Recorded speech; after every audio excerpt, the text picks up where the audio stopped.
एक लड़का जिसकी उम्र 25 साल की रही होगी, वो अपनी भतीजी के स्कूल में जाता है और मास्टर जी से कहता है कि हमें कोई घर पर ज़रूरी काम है, आप मेरी भतीजी को मेरे साथ घर भेज दीजिए। मास्टर जी उसकी भतीजी को उसके साथ भेज देते हैं।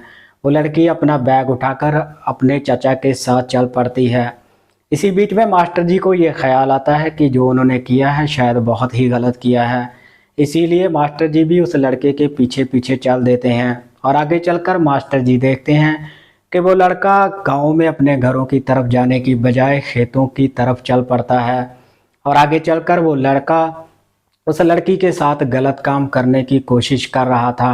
लड़की जोर जोर से रोना चिल्लाना शुरू कर देती है। लड़की को देखकर मास्टर जी भी जोर जोर से चीखना चिल्लाना शुरू कर देते हैं। मास्टर जी की आवाज़ें सुनकर वहाँ पे लोग इकट्ठे होना शुरू हो जाते हैं और लोगों को अपनी तरफ आता हुआ देखकर वो लड़का अपनी भतीजी को वहीं पर छोड़कर भाग जाता है। और जब ये मामला लड़की के घर वालों के पास पहुंचता है तब इसे घर की बात कहकर वहीं पर दबा लिया जाता है। काश उस दिन उस लड़के को पुलिस के हवाले किया होता या उसके ऊपर कोई कार्रवाई करवाई होती तो शायद आगे चलकर वो एक बड़ा अपराधी ना बनता और बड़ा अपराधी बन के एक इतिहास ना रचता। आदाब, नमस्कार, सत श्री अकाल दोस्तों, बहुत बहुत स्वागत है आपका CHD क्राइम सफ़र के एक नए एपिसोड में। उम्मीद करता हूँ आप सब ठीक ठाक होंगे और हर बार की तरह आपसे ये गुजारिश है कि अगर आप इस चैनल पे नए हैं तो चैनल को सब्सक्राइब और वीडियो को लाइक कर दें। दोस्तों, आज की जो सच्ची घटना मैं आपको सुनाने जा रहा हूँ वो उत्तर प्रदेश से है। उत्तर प्रदेश में ही एक ज़िला पड़ता है बुलंदशहर और इसी बुलंदशहर में एक थाना पड़ता है जहांगीराबाद। दरअसल यहीं पे कोतवाली क्षेत्र में एक मामला हो गया था और उस मामले की सुनवाई चल रही थी 26 जुलाई 2023 को बुलंदशहर की ही एक अदालत में। और इस मामले की सुनवाई जज ध्रुव राय कर रहे थे। जज साहब जब इस मामले की पूरी फाइल पढ़ते हैं तब देखते हैं कि लोगों से अदालत पूरी खचाखच भरी पड़ी थी। इस मामले का फैसला आज पूरे 77 दिन बाद आने वाला था। जैसे ही जज साहब इस मामले की सुनवाई करते हैं, अपना फैसला सुनाते हैं, तब अदालत में चारों तरफ ही सन्नाटा पसर जाता है और अगले ही दिन इस सन्नाटे की गूंज पूरे देश में ही पड़ती है। जज साहब कहते हैं कि इस अपराधी ने विरल से विरलतम श्रेणी का अपराध किया है और ऐसे अपराधी को हमारे समाज में रहने का कोई भी हक नहीं है। इसीलिए तमाम गवाहों के बयानों को मद्देनज़र रखते हुए मुजरिम फ़हीम को फांसी का हुक्म सुनाया जाता है। फांसी का हुक्म सुनाए जाने के बाद लोग इस बात को जानने में लग जाते हैं कि आखिर इस फ़हीम ने किया क्या था। दरअसल ये घटना है 23 अप्रैल की शाम के लगभग 4 बजे के आसपास की, जब एक लड़की अपने घर की दहलीज पर बैठी होती है। तभी उसके घर के सामने रहने वाला फ़हीम उस लड़की को उठाकर अचानक कहीं गायब हो जाता है।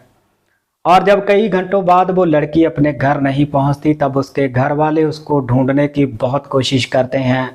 लड़की के घर वाले आसपास के सभी घरों में जाकर पता करते हैं कि हमारी लड़की आपके घर में तो नहीं आई क्या, लेकिन कई घंटों बाद भी उस लड़की का कहीं भी कुछ भी पता नहीं चल रहा था।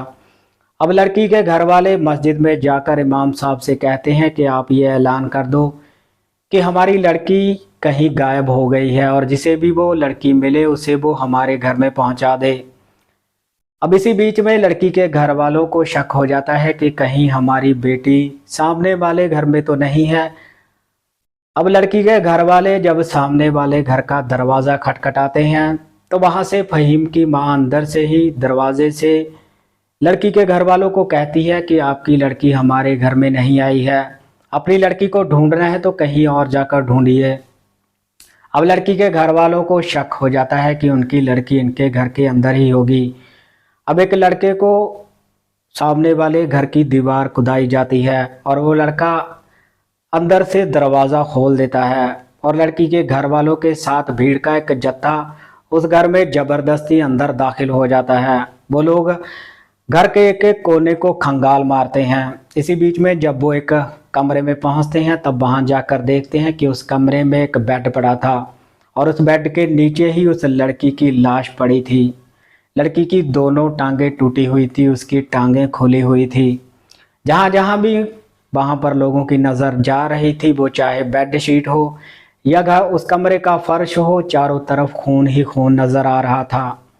लड़की भी खून से पूरी तरह सनी हुई थी, भी उसके ब्लड से पूरी तरह से नहाया हुआ था। और जब लड़की का पोस्टमार्टम करवाया जाता है तब उसमें ये बात साफ हो जाती है कि लड़की के दोनों प्राइवेट पार्टों को ही बुरी तरह से क्षतिग्रस्त किया गया था। लड़की के शरीर पे 8 से 10 जगह से बुरी तरह से काटने के निशान भी मिले थे। जब ये दरिंदा उस लड़की के साथ उस हीनियस क्राइम को अंजाम दे रहा था तब उस लड़की ने अपने आप को बचाने की बहुत कोशिश की थी, मगर उस फहीम ने उस लड़की का मुंह अपने हाथों से जबरदस्ती बंद कर दिया था। उस लड़की के मुंह पे बकायदा उस फहीम के हाथों के निशान भी बने हुए थे।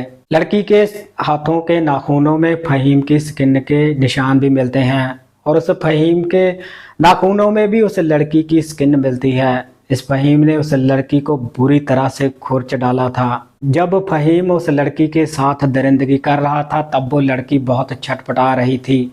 उसने चीखने चिल्लाने की बहुत कोशिश की थी, मगर इस फहीम को सिर्फ अपनी हव्स ही नजर आ रही थी। लोगों को जब इस फहीम की बातों के बारे में पता चलता है तो लड़की के घर वालों के साथ पूरे शहर को ही इस फहीम पर बहुत ही गुस्सा आता है।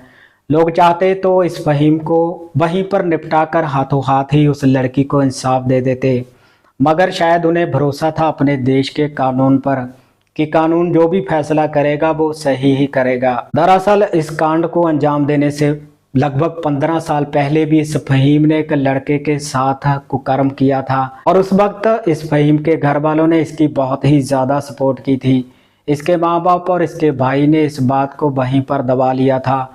लड़के वालों को ये कहा था कि अगर ये मामला पुलिस में जाएगा तो हमारी भी बदनामी होगी और इससे आपकी भी बदनामी होगी, इसीलिए ये मामला पुलिस के पास नहीं पहुंचता। अब फहीम के घर वालों को लगता है कि जब हम इसकी शादी कर देंगे तब ये सुधर जाएगा। अब इसकी शादी कर दी जाती है, मगर ये अपनी पत्नी को इतना ज़्यादा टॉर्चर करता था, इतना ज़्यादा परेशान करता था कि वो बीमार हो जाती है और साल 2019 में बीमारी के कारण उसकी मौत भी हो जाती है।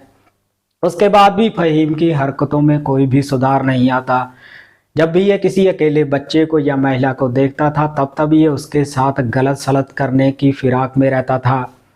इसके घर के आसपास रहने वाले लोग ये बताते हैं कि इसने किसी भी जानवर को भी नहीं छोड़ा था।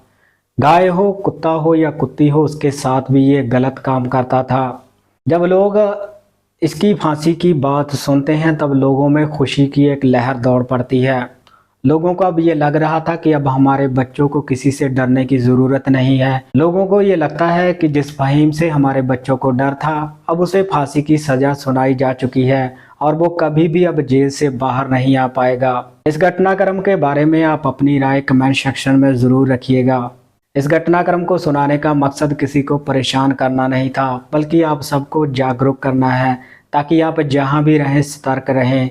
आप अपना भी ख्याल रखें और अपने बच्चों का भी ख्याल रखें। तो मिलते हैं किसी और क्राइम की कहानी में, किसी और सच्ची घटना में। तब तक आप अपना ख्याल रखिएगा, सतर्क रहिएगा। जय हिंद।